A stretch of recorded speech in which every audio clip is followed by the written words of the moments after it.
Mamunya Sinonsia boy, Mamunya Jew, Mamunya Kwaba, Eba Power 97.9 Casafinia so a one crying. Abrese Street, and Yabutu and Samahodwa Yene, Yansa Aka, and Yadisum Sinonsia Bremu, Kasiebo, ya your friend of power, Kasiebo, our power 97.9 FM, any TVXYZ, and then you may in some way a day Ebramono, radio stations, no do one or Ghana ha. Kasiebo emu da ebrusuanti na tenani etie bia otiem wash ama obia efiri se oh Kasiebo no da papa pentino ama radio stations do one or Ghana ha Kasiebo yin womo asum ya womo to apetema adehyen mo etie bi ene anwumre yin Voter Power 94.1 ewo ho Global FM ewo sharp 106.9 Watakrade Instruma 92.1 Kankwanta Buam FM o Jasikan Dinyame 107.7 or Sampa Nananum 92.5 for Afgoso West End Radio 100.3 Ewelembele KFM El Pazangrigia from a body Vinci Radio in the TV wouldn't count of thing High Radio El Betim when Pansampa Winu FM El Pusiga OT Radio 101.5 Ewa down by Sanso and Loud Silence TV Kasiebo enam so Amanone Radio SMOnline.com Ekutem Apple 68 Ewa Virginia USA that's Radio Italy Adam for Radio Paris G Live Radio UK OPD Radio Ewa UK wamu nyina ekutemu a yede esomo ene ensemno de edimu akutribini My penny John Domini Mama Ediato from Antemufo ni mu say wadama esan say ehwoye NDC womu strong holding ti afia batono womu ntu ne duduo mu ema NDC wabo nana adudan kwakufu adu kwa adu say wadi mampani a wanya MPP fo anko mampani we Ghana ni nyina dia esan say sade osi ekasa no entwa yi ura ma ama na akasa yi Nipa mienu ya yedomo eko mrashebedonsi yantoto omano sa say yabo mudin so omonko menyi eko to batan Supreme Court an appointment committee tenase eka to mamento enu na Justice Sophia Esa ede atudwa se wonu ankasa ontumi nya lawyer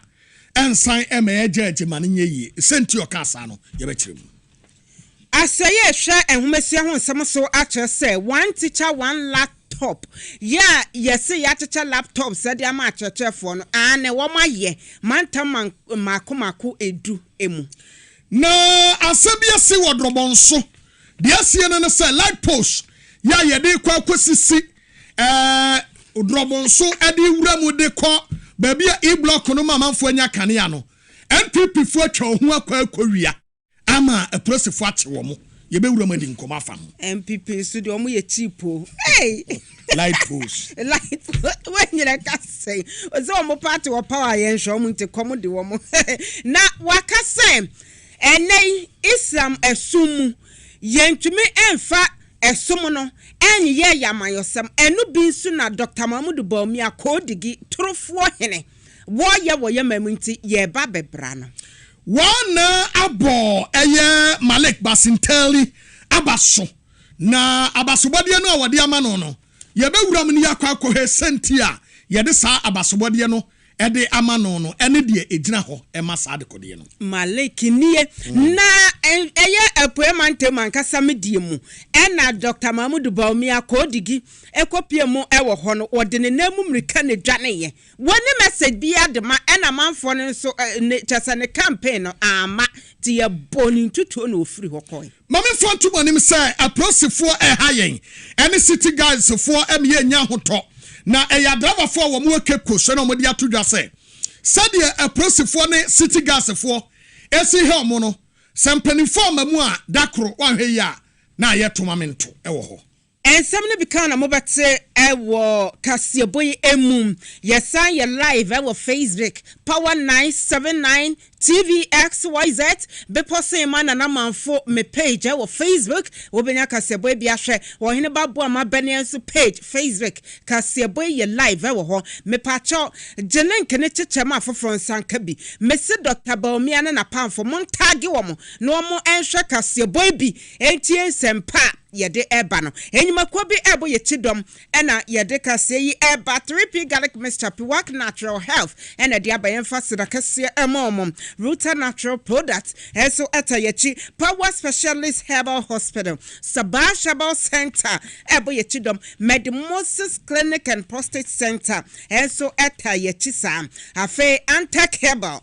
what the Spanish garlic mixture and the capsules ɛbɔ yɛtidom Little George health shop ɛsɛ ba ne kowa mixture ne papa pie o makache brana bejibi let's talk educational consult ebo yetidom Solak natural clinic ese wo yade set bi afabra yen hwemam X natural mineral water simply natural and also etayechia yede Kasiebo ebremu enwume Kasiebo mokotse beka for yadedwa na yede esomo eyeme be po so hima nana ya 41 amafo kwomai agudie papa bi ladies dembo senafe okumangra diwanf oheneba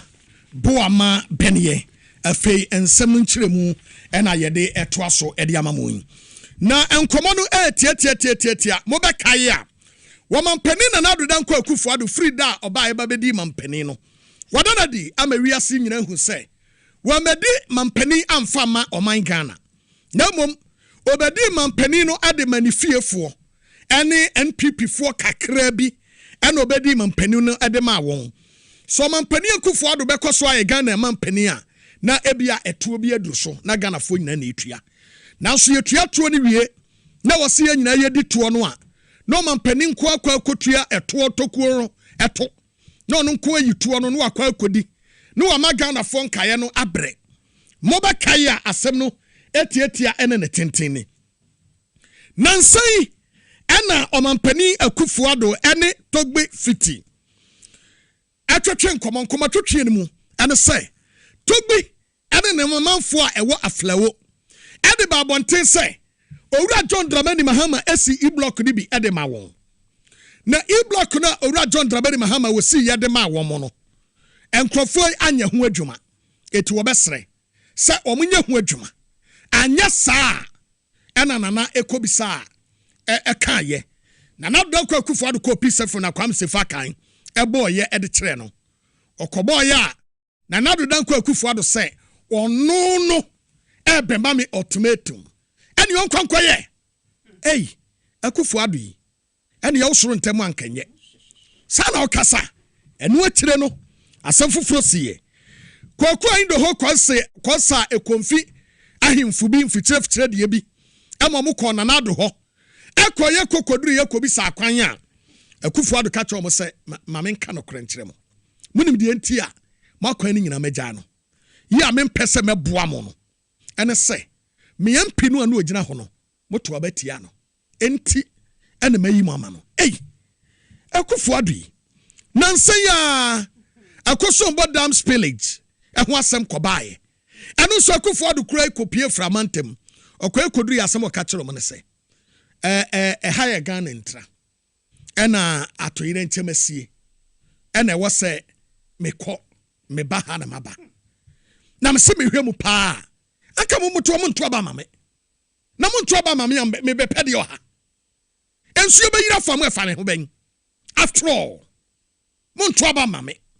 ɛno no wura John Dramani Mahama sɛ ensem wo yi akufo ado aka no kwasem akufo ado ada na dia mewiase nyina hu sɛ wanya mampani papa yenti asɛm a yewura John Dramani Mahama wode ato dwade bi. When the Akosombo Dam spillage took place, it flooded people's properties. Mepe was underwater completely. Several villages were inundated. People lost their livelihoods. As I speak today, people still are not in their homes. They are living in refugee camps. And then the president of Ghana goes there and says, I came here just because I'm president. But if it was based on the votes you voted for me, I won't be here. I mean, that's the most unfeeling, uncaring, reckless statement any president can make in history. But he has a history of doing that. The other time, Togbi Amenyafiti of Aflao complained about his community school block. It was more than 90% complete. He said, come and finish it so that I can put my children in. And the president got angry and said, if you can finish it, find your own money and go and finish the school. A president does not speak like that. And then the people of Ekumfi came and said, oh, you made us some promises. And since you came, we haven't seen anything. Then he said, the one I put there as MP, you voted him out. So me too, I decided to forget about you. I mean, that was the president. Presidents don't talk like that. And then somebody will come and say, this is the best president we ever had, even better than Kwame Nkrumah. I mean, what? Why I am someone over John Dramani Mahama wade etu dem penifo edi na chini bi Professor Joshua Alabi 50 avikote ene owura ni monyamfo Julius Debra na omunyina ewo hobia dwumadi no eya akono ena na chese akona na ne yeguso ewomu esanse famantemu de eba ne senya munimu sene eba batoa wo moto ne dodo mu pade ma endi samayiko no etiman pani papa bi John Dramani Mama wo kasa no we oyeman pani mu a wonya fa ena wo kasa famantemu yesramo enche ye kwa bato so monhwe se moto a mo beto ne dodo mu ede ama NDC amayeko na ne enka ye bekan abana wie kura no famantemu de enka emano yenyamu ohanchemu odiokron enum 95% ede enije kese pa enebeba. We need the majority of seats, and therefore we need all our MPs back so that we can begin the work of reviving this economy that has been destroyed by Bawumia and Akufo-Addo. And so vote massively.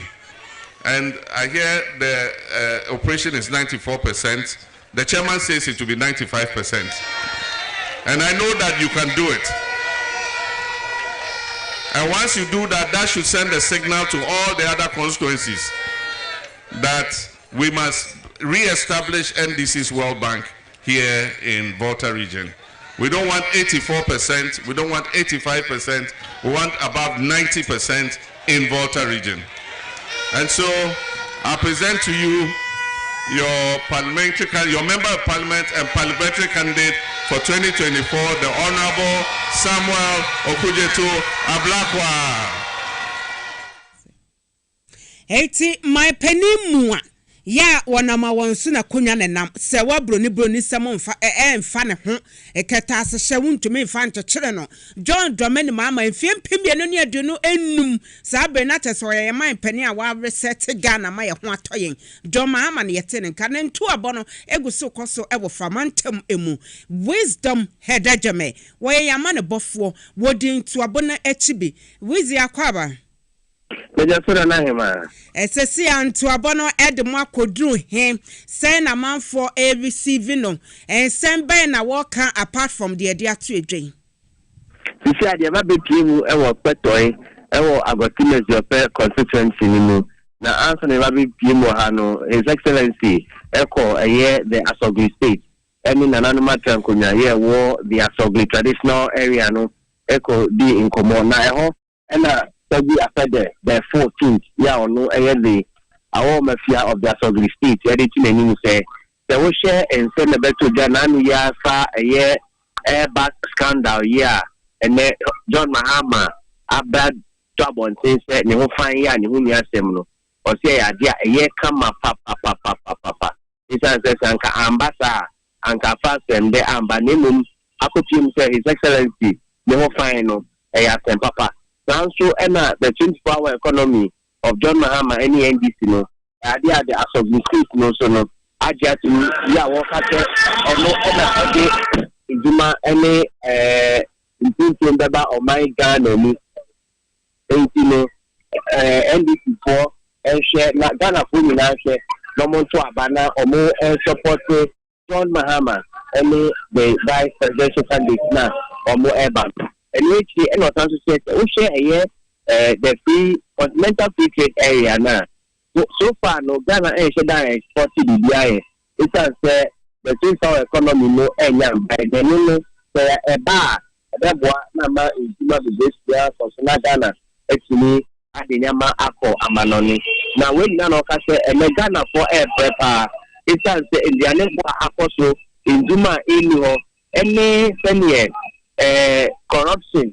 sɛne pɔyɛ afa ɔman na pansan na bɛsɛ ade ha gye yɛ pantino o arehyimu sɛ His Excellency John Dramani Mahama ɛne the NDC no bɛba na ɔma bɛhwɛ sɛ Ghana ebenya ne nsɛm afa ahyia we ɛna His Excellency John Mahama ɛhyɛ ne nkran ɛhyɛ ne bɔtɛ the next NDC aban ne ba ɛyɛ voter anaasɛ so amante mu ha no yɛma papa ɛwɔ ha sɛ ɛba nkubi yɔbɛdi akubi ginger ɛne yɛbɛka ne sɛ the business potentials of the voter region anaasɛ ndima pa ebɛtumi ɛnya ɛwɔ so amante mu ha no ɔsɛ NDC amanwete no bɛhwɛ abɔmmɔden pa sɛ ɔmbɛyɛ nyi nyinaa na ama wɔn a wɔwɔ so amante mu no ɛtumi ɛnya wɔn ntoma pa ahyia na wei ɛna ɔbɛka sɛ ɛnɛ ɛna ɛnkyɛyɛ ɛna finance minister Dr. Adam ɛda bɛto gya sɛ ɔpa Ghanafoɔ kyɛw ɛwɔ economic hardship a ɔmode ɔmo afɛ mu John Mahama sɛ ɛnyɛ ade a Mohammed Amin Adam na ɛsɛ ɔbɛpa kyɛw na mmom no yɛ ɔto ne din sɛ Jack Toronto ɔne nua ketewa ɛna kɛnofo yi ata saa nkɔfoɔ mmiɛnsa yi ɔmo na ɔmo hwɛ a wasɛe Ghana asɛnti Ghana apantan no nti ɛnom na ɛsɛ ɔmo mbra mbɛpa Ghana kyɛw na mmom no ɛnyɛ finance minister yɛ ɔwɔ tia no nti saa kyɛw pa na finance minister ɛde baeɛ no ɛyɛ ade a Ghanafoɔ ɛngye ntumi nnɛ ɛngye ntumi kyina nti no Nana Akufo-Addo Dr. Mahmoud Bawumia ɛna kɛnofo yi ata ɔmo mu na mbra na ɔmo bɛpa kyɛw ma Ghanafoɔ na ɔmo hu sɛ na ɔmo pa na ɔmo pa kyɛw asan so asɛ Ghanafoɔ sɛ ɔmo nto abanti a ɔmo na NDC amanwefo no ɛmbra ɛbɛfa amadwa ne kwakra no ɛna His Excellency ɛkyɛ sɛ ɔmampanyin a ɔnim kasa ɔmampanyin a ne kasa yɛ pin ɔmampanyin a ne kasa ɛyɛ tantantan no ebi ni hɔ a ɛso Nana Akufo-Addo esan sɛ Nana Akufo-Addo ayɛ ne ho sɛ ɔmo a ɔmo to abama no nko apɛ ɛna ɔbɛhwɛ ɔmo esan sɛ mmaa asɛgbu fiti ɛkɔka sɛ e-block na aka adwamu no wɔn ti no ɔka kyɛn so ɔnkɔyɛ n'adeɛ nanso na ɔkɔɔ kwabe east ɛsɔ so kɔka kyerɛ ɔmo sɛ nea ɔmpɛ sɛ ɔmo to abatia no no ɔmo ntu ntia no nanso na konfifoɔ ɛkɔka kyerɛ me sɛ ɔmo ɛnyɛ mpuntu no ɔka kyerɛ me sɛ ɔmo parliamentary leader ɔde ba no ɔmo anto ntia no na ne chance no mu koraa ne mɛfɛ wabe a voter akosombo dance village ne ba yɛ nkɔfoɔ ifie no wɔn dan sɛ yɛn Akufo-Addo president ɛkɔka kyerɛ wɔn sɛ wɔkɔ hɔ esan sɛ ɔyɛ ɔmanpɛ na sɛ baaba toɔ paade a yɛnya deɛ kɔbɛba hɔ wei ɛna His Excellency John Mahama ka kyerɛ Nana Akufo-Addo sɛ ɔpanyin ɛntina fie ɛnka kasa fii saa nti Nana nto ne ho fo na nda kakra aka n'anim no saa kasa fii kasa tantan kasa gyengyan no ɔhwɛ na ɔntwa so mo wabɔ adwuma pa yɛda ase ɛne wama ne bɔ nti sɛ mofi kɔtɔeɛ a mobɛkɔn fi kɔtɔeɛ deɛ yɛbɛkɔ ɛyɛ Old Technical University ɛhɔ ɛna ɔde ɛnɛ dwumadie nyinaa no ɛba na wiyɛ wabra ɔne asukuufoɔ asuapɔnfoɔ Old Technical University no ebedi nkɔmmɔ ne wase ne din sɛ ɛyɛ town hall meeting nti efi ɛyɛ zɔfe ha deɛ na ɛhɔ na yɛbɛkɔ wɔno deɛ ɔnsuo questions mo fa wɔne di akyire yɛbɛsa ba hɔ yɛda ase paa ɔnsuo questions ɛho ne ɛno ati ɔbukum ɔnsuo questions obi ntumi nya bi da kɔsi sɛ ɔbɛwu afiri atasfoɔ asase so wisdom yɛda ase enti wisdom hɛda dwɔmɛ ɛyɛ ama ne bɔfo a ɔdi man pani papa bi man pani mu a bɛɛma nie John Dramani Mahama ɔsa wɔ ne suade hunu wɔdi n'akyi na ntu abɔmɔ ɛwɔ famante mu ɛne yɛte ne nka ti sɛdeɛ ɔka no wɔn efi ekwetɔe a wɔn ɛbɛkɔ whole technical university na town hall meeting ɛnura ebi kɔ mu ɛwɔ bukɔ mu a wɔgya ne ho mu esi hɔ sɛ Ghana mabunu question bi a mo wɔ mumisa me no ɔka asan meba ɛtoɔ na ɛda bɛtɛ so ne deɛ meyi afiri hɔ no amanfoɔ energy ye no bi no okoye ho Dr. Bawumia my penny Akufo-Addo eba no omanyi abakosem emu ewa mayosemu a wo mo ntumi nya bi da kotisi o mbefra asfasase so se o se meja me humu asi ho obi a mebisa me question awope ebi kura nsida eno bi na my penny mama se ne wo ye nti ye de ni ebedi achi yantoa ensem no so ne yamwuram eno a town hall meeting bi ekoso ewo Bukom Boxing Arena na omobo koye kokowura ho wura John Dramani Mahama nkomodwe mu no ena wode eto Ghana fo nyina enim se enuoma ankoye ewo manimu na wo hye sade mabunu a ewo nimdeɛ ɛyɛ enwuma hodoɔ ɛwɔ man Ghana mu esi ejapa ɛkɔ amonone no a ano ɔhye paa ɛnɛ woni nipa no te ha wɔtena wobɛbisa no se ɛso ɔkɔ da na deɛ ehu paa no sɛ amanfoɔ kɔ Afghanistan nyinaa ka ho ama sɛsi a me no kasa yi Zelensky mu kurom hɔ to pa ya to Ukraine visa boɔden no ɛnyɛ easy yɛ nipa kɔ ɛkɔ no ɛno no wura John Dramani Mahama de ato dwa sɛ aman no Ghana ɔba Ghana man ne aman ahodoɔ ɛbɛka abom enti sɛ wɔn hia kyerɛkyerɛfo a yɛde bi bɛkɔ wɔn hia nursefoɔ a yɛde bi bɛkɔ skills bia nipa no ɛpɛ bia no yɛde bi kɔ a wɔn nso bɛkɔ akosua bi aka ho na wɔn de abɔ ɔman man mu na aba bɛboa ma ɔman no akɔ so na sɛ yɛ hafoɔ no kwaa na ɛkɔ na yɛnya mfasoɔ bi andeɛ ɛmmoa yɛn enti nsɛm wɔde to dwa no bi. Migration itself is not a bad thing, but it must be organized migration. And so if you look at countries like Philippines, they have organized migration. And so what they do is they give their young people skills training in hospitality, in nursing, home care, in seafaring, in so many other vocations. And they organize and export them to other countries. You know how much Philippines makes every year from organized migration? $30 billion. $30 billion a year. And so migration of professionals is not entirely a bad thing, but it must happen in an organized manner. And that's why at one point I said that people will leave anyway, but we must create the situation in which when they leave, it is organized departure. And so, for instance, if we have nurses and there's an excess of them and we cannot immediately find them employment, there are countries that are prepared to accept them on short-term work abroad contracts.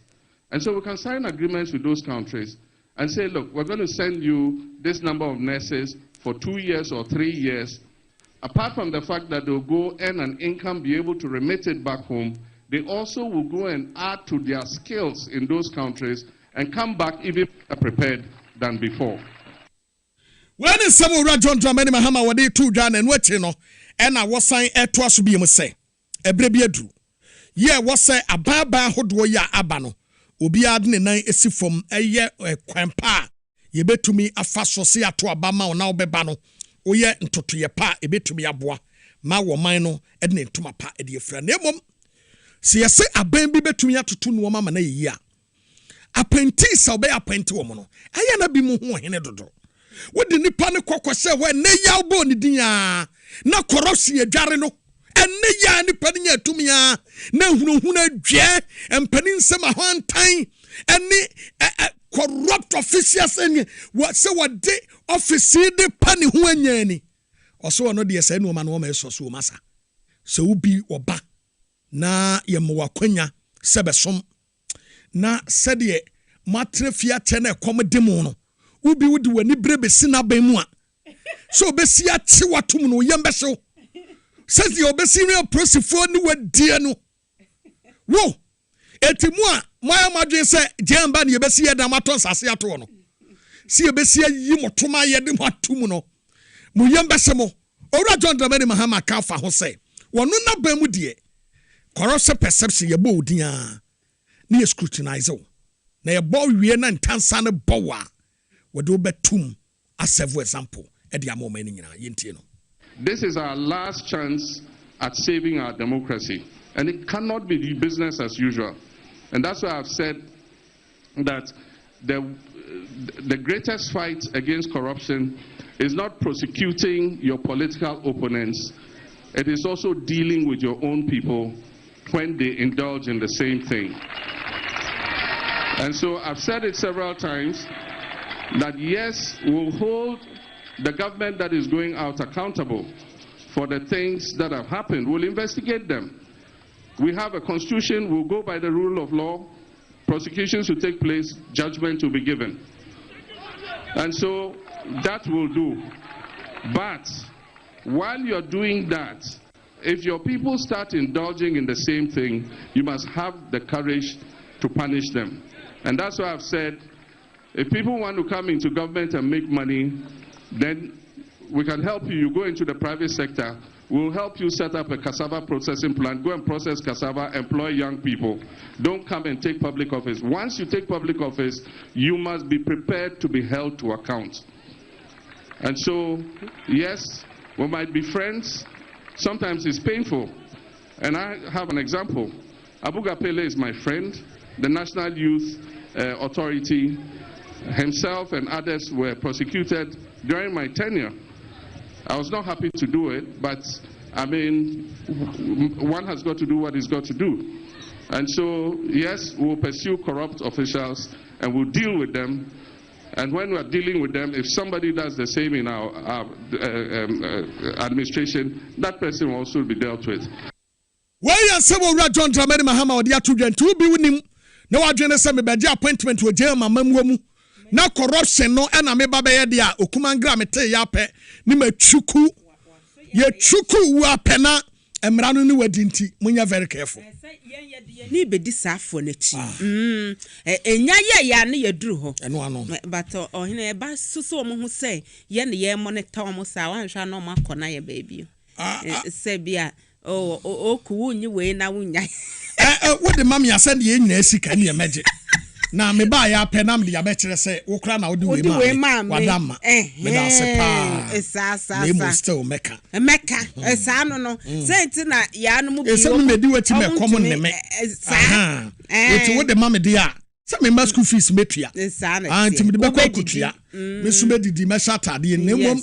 me ba ya no me san be ka say champion man kra na na o ma me 10 billion say e me de me mfanto kuku nom ya de 10 billion ya de tokuku enye papa kufo na say yesika enka 10 billion say nyesika ketu dabi ene ka ento ene 10 billion to me to V8 chese ekroma yesio ene to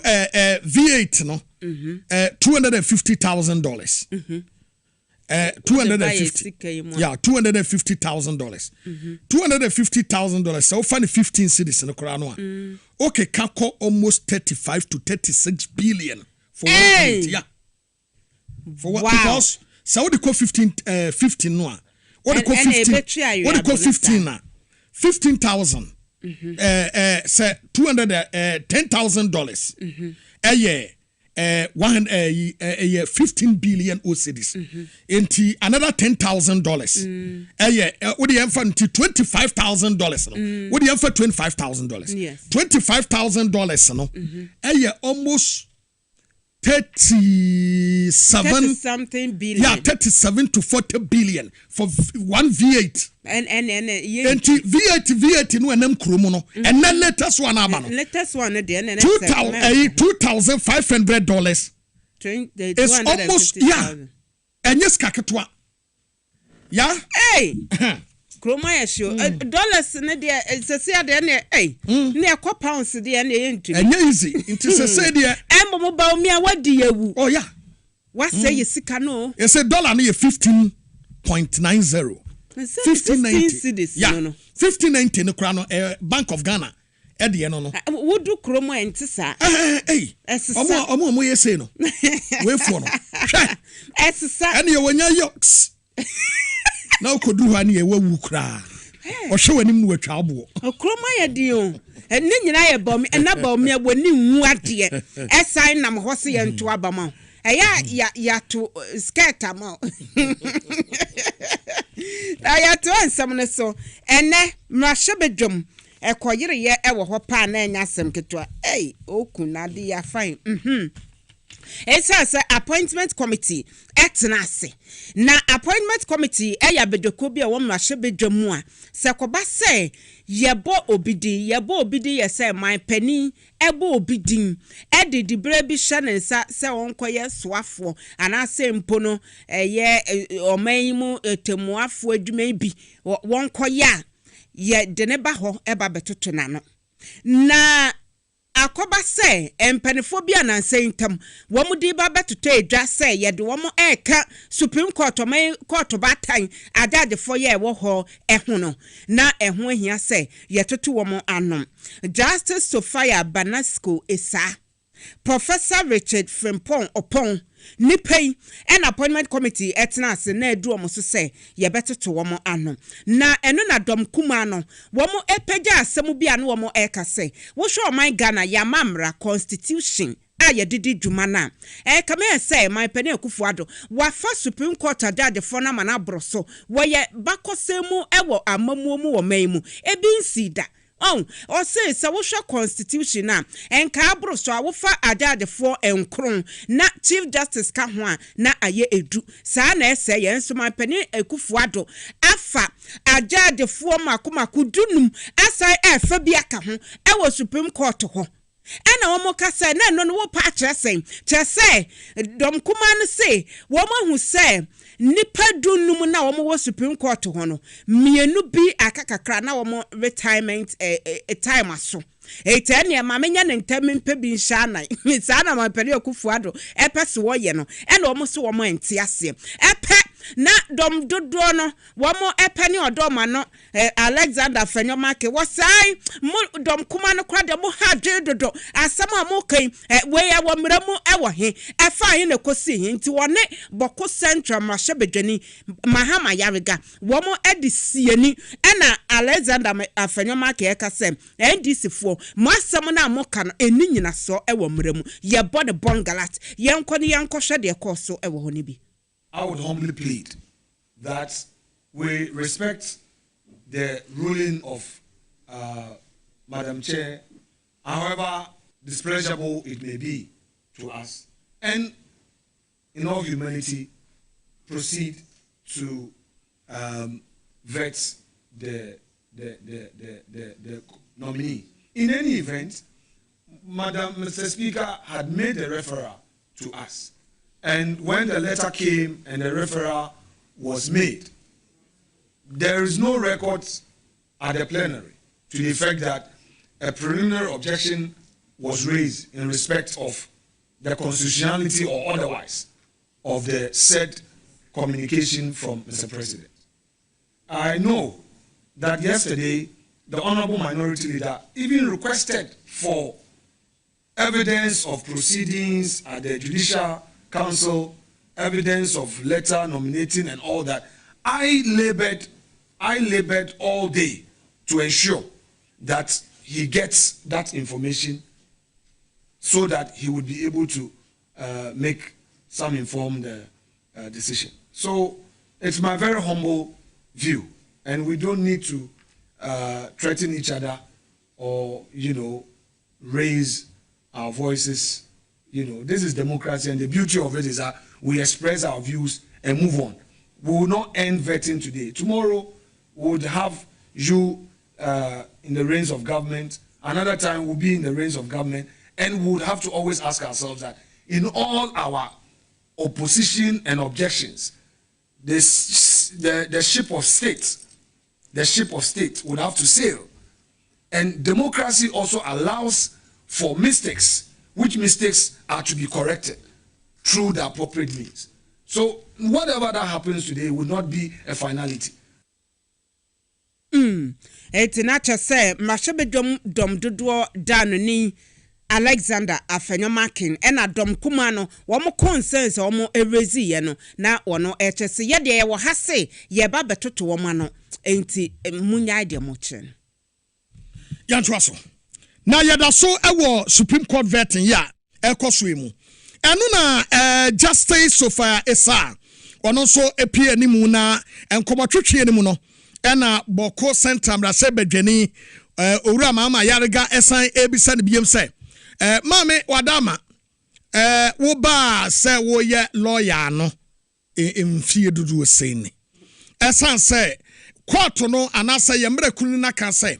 ansa no bi be qualify so be ko Supreme Court no was say or serve as a lawyer for at least 15 years na senate ena mame Esa ede tudwa se nipa ba ko ntumi nye judge no wasan aye lawyer assign abom na yentie question ni nya no. You cannot be in this country a lawyer and at the same time a judge, because the work of a lawyer is different from a judge. I cannot go and be an advocate or have clients or represent anyone in court. That is the work of a lawyer. And so once I became a judge, I could no longer be a lawyer, even though I have legal professional knowledge. Na enu no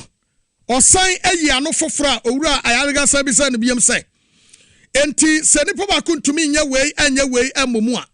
moral character prove integrity at least 15 years standing as a lawyer senator and also uyano say between then and today, which I believe is more than a decade, what has been your standing as a lawyer? Because it is that standing as a lawyer that qualifies you. If you have been Court of Appeal judge for 20 years and yet you haven't been renewing your license as a lawyer, I have issues because I like to pay attention. That's why we spent several hours this morning, because I'm paying attention to the wording of the Constitution. I knew we would lose. We counted ourselves. We knew we would lose if I put to a vote. But I just wanted to make a point that this is what the Constitution says. So here the Constitution says that your qualification to be a Supreme Court judge is based on your standing as a lawyer for 15 years. What is... Okay. Where the enena chabutu na so ni nyina no ne kwansoa. Se utie asama owura mama yarga ebisa ye no a de edi kan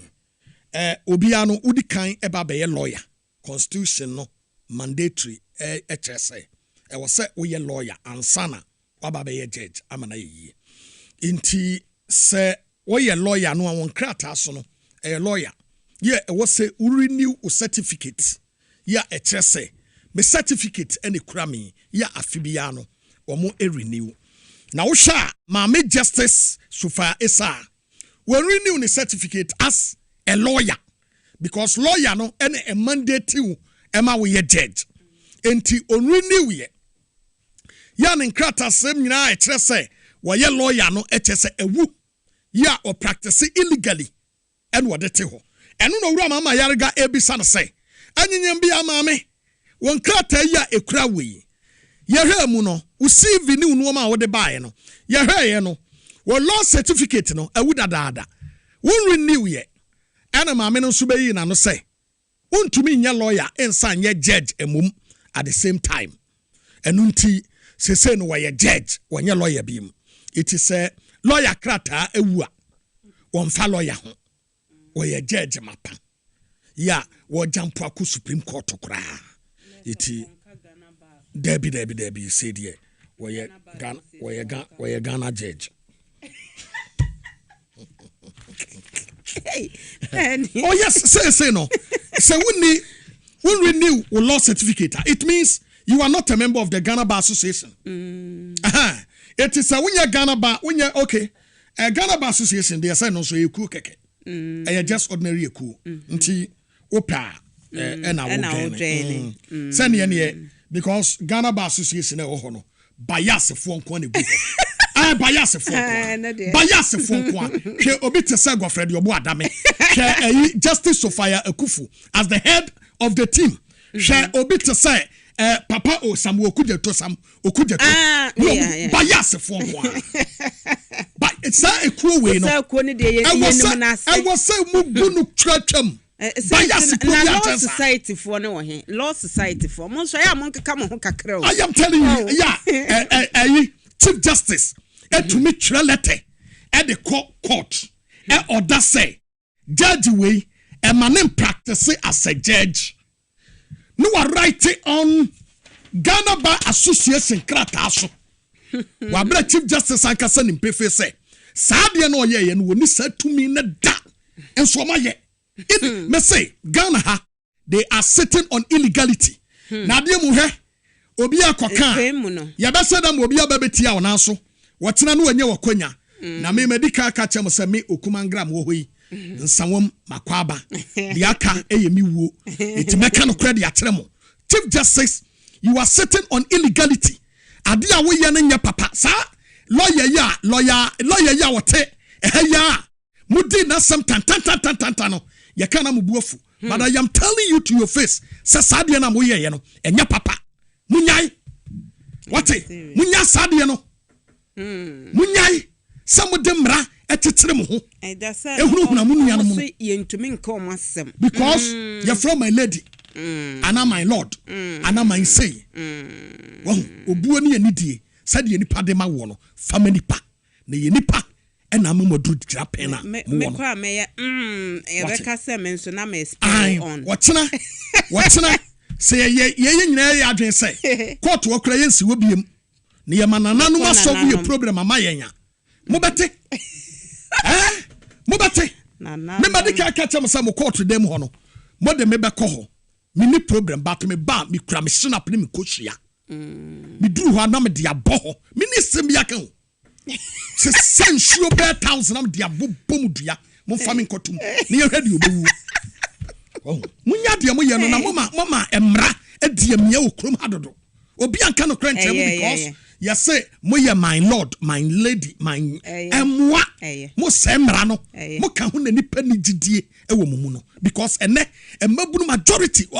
nipa dodo no ano e prefer some bebodua than to go to se sia ya me no ka say NDC amanyoku awiata so say ye to aba de ebesi bia no on be solve a police station they will not go to court na nipa egidie every court system a e de wokomba restore the integrity of the court system. Yeah, what Ghana ha. Mami Chief Justice, restore it today. Na menu munyam no a court na hwere no. Enya adwuma. What eh?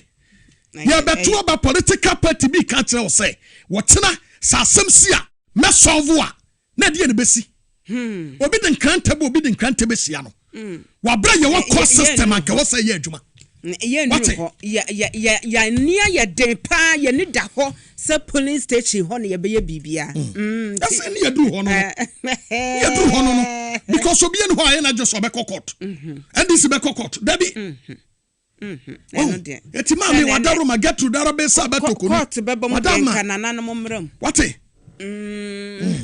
nteye no munso kakra wa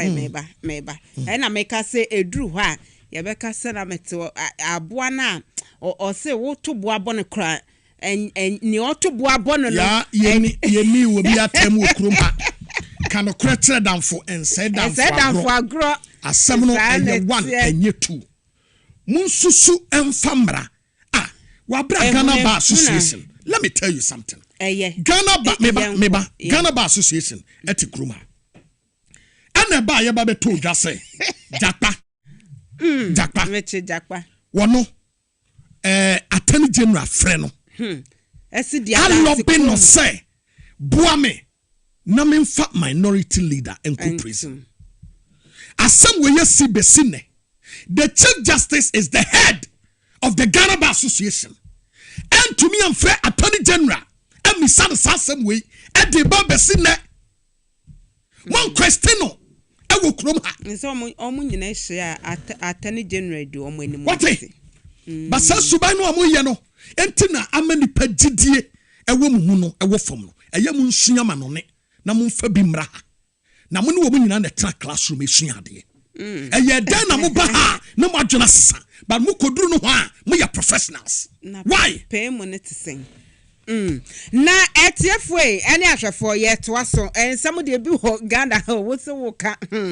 wo yase wo ka no na ye de ehunehunu agina nchen saa na tie ense obe ne den kanewu na my penny abede che Dr. Mahmoud Bawumia ne wo se ye nto abama na o meye my penny e wo ye mem ensida in his wildest dream ena we beba na eye na o se achechefo munim bibi ye den hwehwe bi ba cheche ni bia ebenya laptop back nti one teacher laptop one laptop na to say womo de edi womo duma na ye gigi achechefo sika chinchim womo nsa egigi womo esika se ye ma womo laptops womo ahwani mu a ema achechefo se momfa ye sika ma ye yo ene oche na ebeba ene oche afedie viase no ne aban eka che ne se womo acheche laptops no na mantam mako edu emu ena womo acheche edu nti se aka 6 regions na teacher ni bia enya ne laptop so which are the kindergarten SHS JHS ne de eka nyam laptop na ye kwa maso ye ne pani ba ko ye chechire ni edi enkomo bibinti ye mfa ne din tu edwa school won so ye mfa entu edwa and for the sake of sa enkomo nti ye be frɛ ne kofi ya mo akwaba edeba power TVXYZ anwume no si abem Kasiebo so Mejimuso yada sepada je wanya ediama yen na ene de ne Ghana Education Service womo eche ne say laptop ana ye ka ho asamo eja ye jeje muska na tete for mo se mo nsanka ye no sesi a womo acheche ama almost teachers nyina enya tese 10 regions womo acheko ho aka 6 regions pacho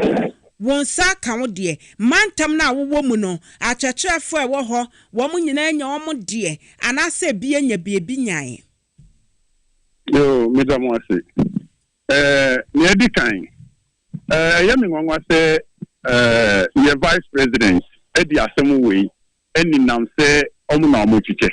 because ma kan se asemu we sorry ye ye sky ban se on fire laptop my no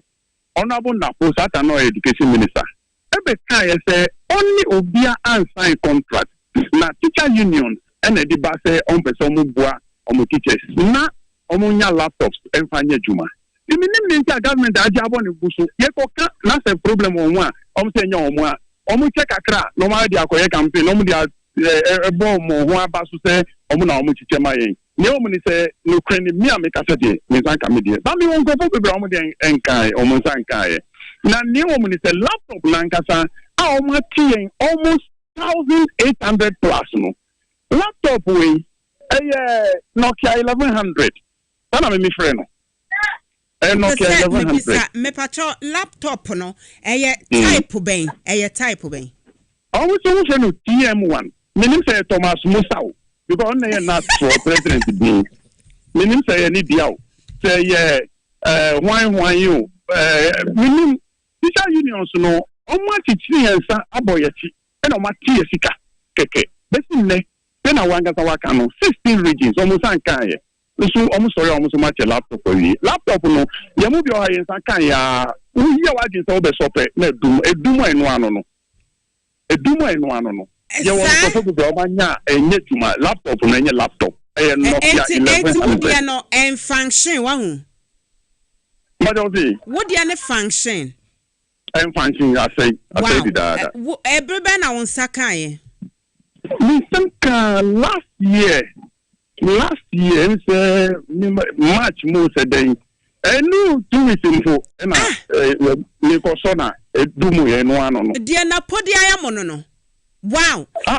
o se nya no because o say obi ebetumi ya produce contract say or sign contract document be say obe produce laptop amaya obe resign sa insemu no eninam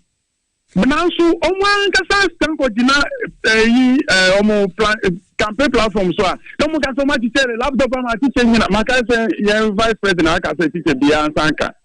me nim se na omo ko say adichi omo si ebinumu sanka adichi omo so ma supply ye ko ta omo say omo na omo supply na teacher for na omo so supply ma teachers ibi me nim na omo kan na laptop se se achacha for mo ye den wonu omo din komo ada asam na omo kan na nsa omo kan say omo sanka ya omo compile omo di no mo refund omo sika ma wo enu si entumi hu so over refund sika with interest so then you yenim se be ban pan so yenim decide no matro me hu be dey ekosi ye tro de ni we na etire omo say o ni aka no ma san supply ba ku mi nu bi obeti say kakra bi akọ district we kakra bi akọ district we let say no ano no de yenim ni omo ya kwani na ye ni omo edi Mo nsa ka mo de no a enya adwuma obi nsika ne de na watwe ntamase na watwe mienu ntamase no sesi amo ye ne den mo abom panifo amane. Oh, when I go border money, ya supply now. I say, I go to work on phone. Addition say, I say, I'm not the say, and say, oh, one person acting crofobia. How much software? The any school so we say, almost and a bit to me, I repair software laptop now. So no one ma the make send one no. So keep on enye juma. So no ma and one no. I dey to be the juma. What is say speaker ni juma. Na call off. Do restart machine no or power na asamba. Keyboard obi o ha on in the play. Obi say dot say ko see e so a bet me about 1,000. Wow. Yes. Anyway, the jama abrofo ne dia omo use akoto egu ball aso ne yesesa bra mu yi o. Look at and kede ye em say yi China KG for na omo ye practical so na omo dia bra ye. China me hu no because any laptop. Amon ka fa ate. Any laptop. Ye de ni be tira momo. Yes, I hire Kran say almost so mama yen say yen fan chade. Almost so ma fix Wi-Fi e wo schools ni nyina mu. The last year October 84 ebe sin ne Wi-Fi di any school dia mo de opa monya mo investigation. Enye juma. Wi-Fi di enye juma fi last year October mi school mo enye juma. Enumere ma contact two schools am go for enye juma. Wi-Fi di enye juma. School ba ko bibi sa no si omo de 84 na this internet for buy so omo na contract no omo so mo ba restore omo ye be 2 weeks and 84 no anu no be tin ne. The new school Wi-Fi e juma won from October be do this time. Monka fra ate ye be di etira mamo na afin so monto abapa why se be ya mamu bone we di be fi ona acheche from komo han mo why abani dem say ye mo bi ya 12 do ma na eko ya 12 ye e say ko to komo no an say ndo so na dia kogu ho nti wo hu achi wa ye di kogu ho so no bi ye na adwe say obe wie mu a court ni mu ntokwa ni mu nkosua be 7 na be 7 mu be je mu amanananom no eti wo colleague teachers ne kasa na wa mama ya we safi wo monto amapapa doma ama professor Jena na opoku agiman wo mo beba de nhyehyɛ pa ba ama kyerɛkyerɛfo mo koma han why anti ne ya ne sɛ yenya yesi sebi yakɔ university ye wonyansa ye de kyerɛ nkrɔfo no ebinu mu kra ekom de om sɛ mi no ɔgyina ho no defend ya usimbe film otumi bisa ne panisa asɛm a ɔka no sɛ di KG for na kasa fa ne trimu na ono akasa na eka oh asɛm ɔmo nyina adwen asesa wa ye bɛsesa ye da ase eti for we teacher Kofi ɛna mote se wɔ ne yedi enkomo no na ɛsɛ achechefo ni bia Dr. Baumia ne Mati Opoku Prempe kaka Dr. Napo womo edada womo se ya jimusika 1800 eni echi yebema mo laptops na wiase no China nkra no kg for laptop a omo ye egu bola so no omo kosesa ebre omo a entumi function no na mote se woni ye kasa wodo omo hawo etu edwan yanto asomfa we ntwam na afi yankomra na Assembly Setia na Deputy National Communications Officer Emma NDC Amanyoku no Malik Basintali na wana abonabaso ya wamano dibre na dibre no awade amano no ye frɛ no yel na no etre se Chief of Communication na senti odi se dibre yi ede ama Malik no etre se wohwe communication jumedie no a Malik Basinteli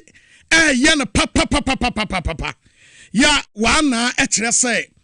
the way ya abrantie no a lift communication wo Ghana ha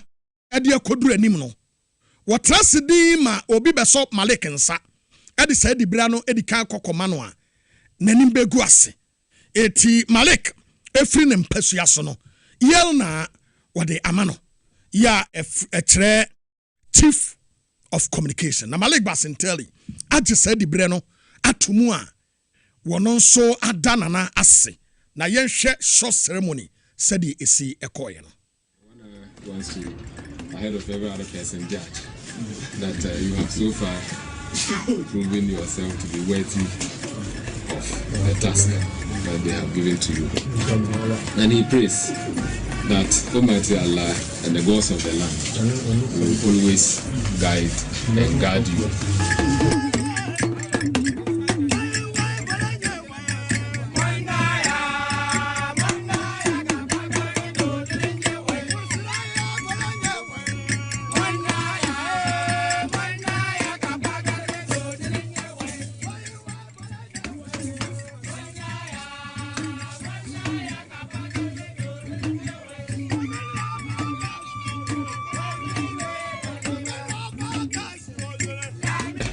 One plea that His Majesty says he wants to place before me is that anytime you have to come face to face with our brother Chile,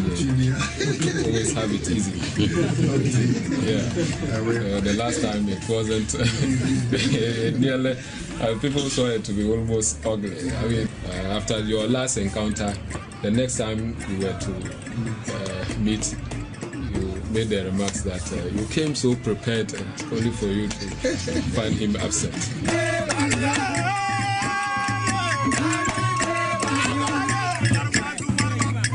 The plea of one hour for my very good brother Chinia. Chinia is my slave. I'm a Gonja man. And so I would plead with one hour to just turn a blind eye to a slave and his masters. Yes, little play. We are only playing with each other. At the end of the day, Chini has accepted that I am his chief. So the play is over. At first he didn't want to accept, but now he has accepted. So now that he has accepted, we will temper justice with mercy. I can assure Wana that all those documents I took to TV, I won't bring them again. Why I am Malik Basinteli, Dibra Yadiamano, and na nensam no etieti atenten tieti nyina ne se wone opani ya na wogina ne nchen wone na emra se badwani e de masesala abaton pasua so sesala east na ne din e de amidu chianea ana chinia isahaku radia amidu chinia isahaku ne din e no China yo na moka sa opani we na Quarter TV3 koka say owura John Dramani Mahama ye corrupt man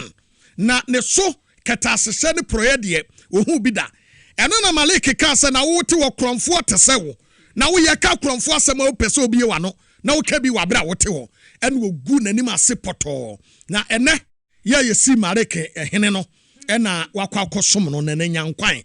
esa se wo hu say communication mu de Malik ene wo yo hene eti ene no okọ wana himfia na okasa no wano fomo a nipo obetenten na ma wo eye Malik Basinteli ya ono ne din eye yil na enti yil na Malik Basinteli ena mohu no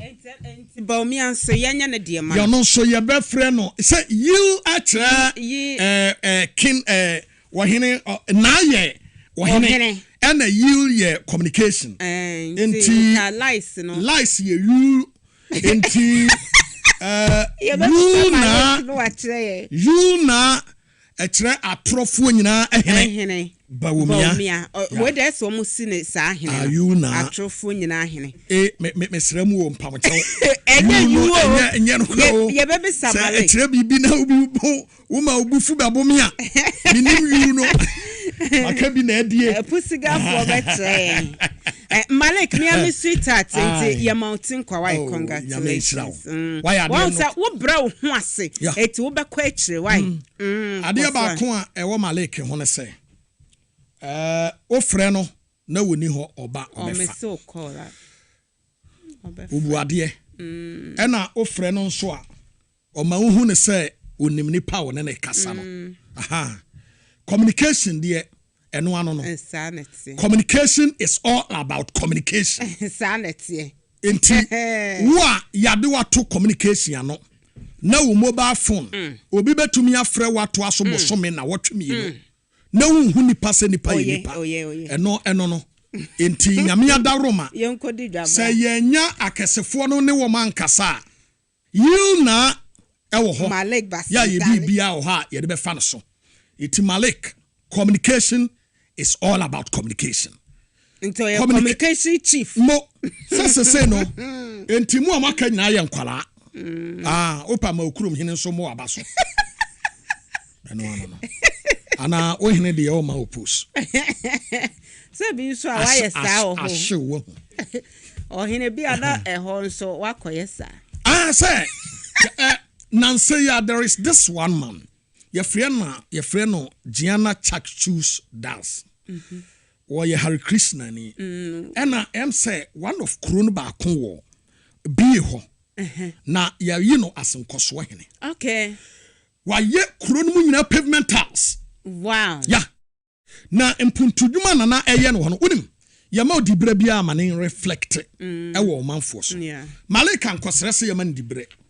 ahobrase ya wode nam said ye friend no wofa akwada akora frɛ Malika ne bekasa that is communication because the traffic light to corner red green yellow asabo mu a ekire se asai hu ba bia obefa yeti ade na obi a wo ye communication obi kura frɛ wo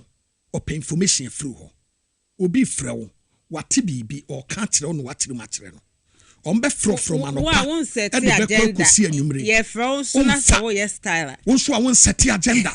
da bia de mu no ma ne se wanya ne nkrata no wabo na ado ne hye ne motom okwa no de ya ne press conference wa agene fans no eno ye he o da bi se me mu obi edin me pa cho awuka ana how ana se me mu obi edin yo na me the communication fund o mu ye me sweetheart and say o mu nyina ye sweetheart for na say NPP for so ye obi aye bi ene ye kan enti emane nkonkoye se da bia no me na me pedin ade me nkrata hye me moto ye de ama wo no chema o manfo nya bi esen se dawro no aye bo no enye ba akofo na beye radio station se wa Ghana ha nyina ne TV no obi ahwe ba bi ena yenso ye de ne yetie what ye de ne yetie enti mo mane nkonkoye se wo nko na bia wo ye nipa amanfo tie o wada roma momma moni na ho na adwuma no amo ye no munye ne yie na mommo dawro no mane nkofom no ba akofo ntumi nye obi te se hwi oso ono so Canada ye tie no ho insanity obi te central region wo Canada ye tie no ho obi kra ye dawboni woman information krom ho no beto obi kra ye konum sani ba krom ho no ye tie no enti munsusu mfa mun krata nsem moto na nya te said ya asem na mo ye champiata na obi nkasa nso obi ano obi aka ne de na o de krata ma obi anya na aka nkire no obi aka ne de enti munya subantantan no Malik, may God bless you. Ya menka men fast dem wo dron fama little asem we wo be gima no asibone edi nsuo be bodua wo de be tag obi mabodua say na no say dwumadie bi koso ha obi ekofre ye say na say amanebofo no de omo do sunti no me obi adin we ya me de agum no eye general information wonnim na wo de koso obi kon be frɛ na nanom abodua ene se won pese na nanom ne obedele dia ka wano tum men fast dem wo dron fama little George Health Shop say waboa yen madwumadie da bia eso ye wode Kuamesa e organic e original one wunya bia eboa wo little George see amfanto anim say wode nro bebraba benumbi na emwa little George e wotema community 5 was a PV or be run about any presby asafo ntem wa o frɛ number you ojo so 0243 140213 0243 140213 Solak e treat kidney and liver or da so ye ho adwuma iti ko Solak Natural Clinic na won so mu wo kidney and wo liver na fako no wanya ho adwuma ma wo o kokomlemle wo ben Harvard Senior High School no the number is 0553 932631 0553 932631 Spanish Ginkgo capsules your strategy free Ginkgo biloba ni soya oil and ye dia yekuta anti-aging onoma wunyini da eba akoma ne adwene ho ban numbi Spanish garlic mixture and capsules una start wedro no wudun so bebre bad cholesterol and menstrual disorders wedro ne free 0266 114111 0266 114111 3p garlic mixture garlic aduro nwanwaso a wonya binu a eboa wo esiesie nipadua kese amroso onsa wonan ye utititi ana stress waduro eni piwak natural health ene wode aba numbie na frɛ no upe bia tu akwa akoton afrɛ ukonu wanya bia je number yi 0248 928 824 0248 928 824 Power Specialist Eba Hospital. Mami Beatrice Akosua dua ya no wode aba. Hepatitis A, B, C, D and E. Sciatica, prostate, kwampo, anase fibroid ene di unya. Pebie na yusu. Ghana ha Power Specialist Eba Hospital. Wa hospitals no ebi ewo Feyiase, Lake Road, one Josbro filling station di hwe no. Accra branch kwa benya Pokwase ACP. And Atakrade Anaji Estate was Anaji MA Primary School in Fimwa 0244 544422 0244 544422 Yentwa ye hombra sesia na yentwaso.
Amade Shema Makwaba Edeba Power TV XYZ Enyumenu Sebem Kasiebo so yet waso a enkramantem emu magajia edema NDC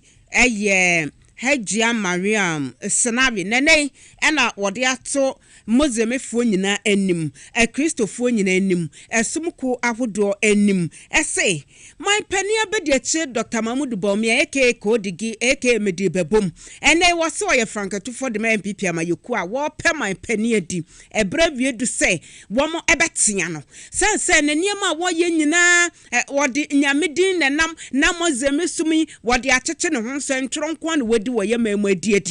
ene wo kogugo na wo bo nipo ya trofo wiase nya Dr. Bawumia din na eba eti wo se ebraso se wo mo betia no na wo ma twe na adwen esi hia se wo beka no kore na wayi Islam som na wode akyekere ne ho de ye amayesem no afi wo se ebeya yesom eho ebetse yentie amaneboya ebai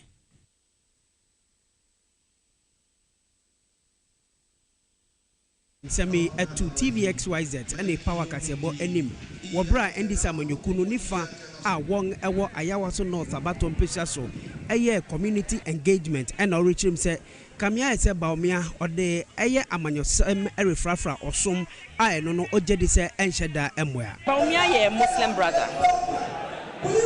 or a Muslim brother pa why now pen Muslim brother and a Muslim sister. But we share a minor. Why not start to ma a minor yefe? Bawumia no di Muslim no. Ye no ye ma Muslim for. Ye imams, ye sheikhs, ye a friend is saying our chiefs. In the phone. Ye no ye momo. When ye share momo. And ye nena we catch us obey your way, am I? If you say we sign your man dada. Ora yaro eye constituency organizer dem sembi to yang anim chim se so omanpaninga bedi ekiri ye no betumi aye biara mpo a enya de se wo betumi edi nkunim e wafi wei abato no emu. Previously yenya 30,000. Your target is 30,000 are yenya no. With those who did not come out to vote this time around, we will make sure with the Zongo Caucus Working Committee, everybody will come out on their numbers and we will work towards the victory and we will work towards the numbers. Alhaji side scenario ono eno national Zongo Caucus coordinator di Mindi Samanyoku no chirem se womode wonim se Yera John Dramani Mahama edin hihye mapa ebeba enti omanfu a womo Zongo ahoro nyina mu no wobenya djuma aye e wafi wei abato na chi se Ora John Dramani Mahama ebe yo mampanyin. Look at the way the Ghanaian people are suffering. Mass suffering everywhere. Petrol people cannot even buy. Electricity, water. Look at the cost of living. And you come out, make vain promises. You're going to make promises up in the sky, giving people castles in the sky. At the end of the day, look, I can assure you that come December 7, by the grace of Allah, not by my grace, we will crown John Dramani Mahama to be President of the Republic of Ghana, inshallah. Accra Kofi Dako, TVXYZ, any power Kasiebo, Ayawaso North.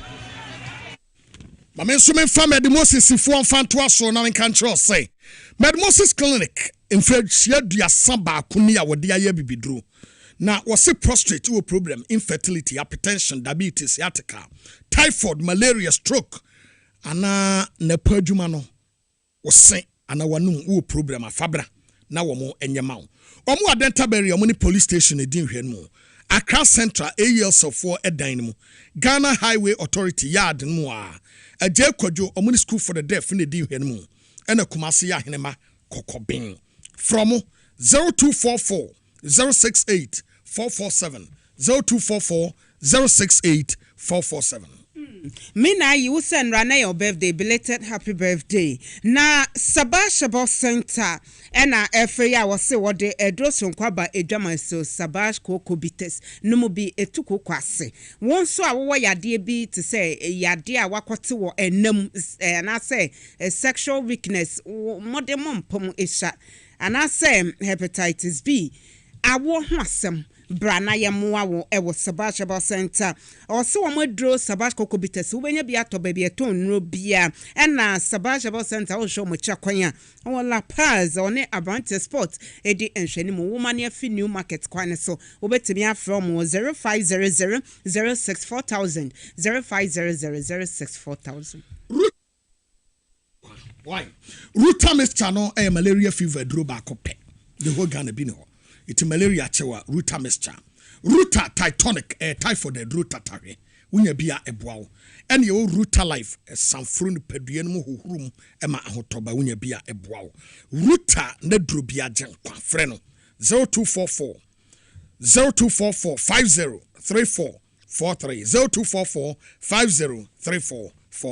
Let's talk educational consult or say wajen krefi 6 months or 6 years. Enti fa obane bra na wo meje enhomasiemu entity vacation eni babia. And one see ye che wade ye hwe talent wo mu then ye apie entrepreneurship, public speaking, art, technology ne nyina mo trebi o tection nungwa estate Mango Street ya from 0249 069 821 0249 069 821. X natural mineral water was simply natural in shonkon ye wodwam a ubia enum bie enono X natural mineral water baby eton su bia no bowura ubenya bi uba XYZ broadcasting adwumam ha bebre wo ha betubi fa kokoton na nyamfa so bebre na betobi ko programs me com shops ni nyina mu no ubenya X natural mineral water free 0596 273546 0596 273546. Na wede yentie enkaiboy abusua bi na womo enia ababiem yemwa womo over bia ne din ne Desmond Ametefio wose ote gbawe last stop na no August bosime det so enkron ofre adwuma eba efie ebeye enwumere no numu bremu no na ne ba be ma ya wone ne tie woni fie ne ba nanya enfie aduonu ba ko 21 years ne din ni Valerio Amatefio wama hwehwe na besisa bre ohun na kira kwan wode ho asem nso akoja aposifo aten ya eben wom eti wonam Power TV XYZ kasafidio so ede to amanfo nyina ni mepatwa mo amohwe wo TV ene Facebook de abrante ni mfoni ene da so no ese madama mobeboa na ne beye wonya 21 years awafifie efi 9 fages besisa bre wo maaye no wotumi ehun na kira kwan wose wo fifie no atade ya na ehye no no na a top blue and na trousers no black enti trouser na shen na ye black and na top na shen nso no blue shirt yesamo momwa na ye hu na cha kwan sanso na ni Valerio Amatefio won so baby awo bi a wote yanka wabusia omani abrepa wo mo hwehwe enti brefiem wo se hu na wo betumi de ho asan kodja polifo atan ye bi e ben wo ana se wo betumi afre number 0244 657 525 0244 657 525 na obeda wasepa ya obi send message bi amame o say na NPP ni bi na ebo madapa no ohene babu amabene so mo de omudi atem ohene babu amabene utise kuraba size 80 de ba omi aso obete ni bi utise kuraba size 80 wanim sa akate eye menfi akati ya na oka na sa akate emse wa fruse automatic ball wate se the same me emse aden me hu se akwes my name na no se omo fa me picture na ne social media baby ade na mo ho di matam saa se makana po emse ba o me video bi am koye abu madapa sa no jaza ye kumu ni pade na nke de omo kuye na munya de ye so munya de ye muya de ye beka ho asem na motete o man apansa na se no no maye nka wo ho ye beka de bia se ye nko na mo be ya munya ye eno de mfa ye ho be careless why monko so na muni atamo de se mo mo hallmark ane ye wie na Elizabeth Tego esiesie yen ma ye ho ye fe Lizzy ye da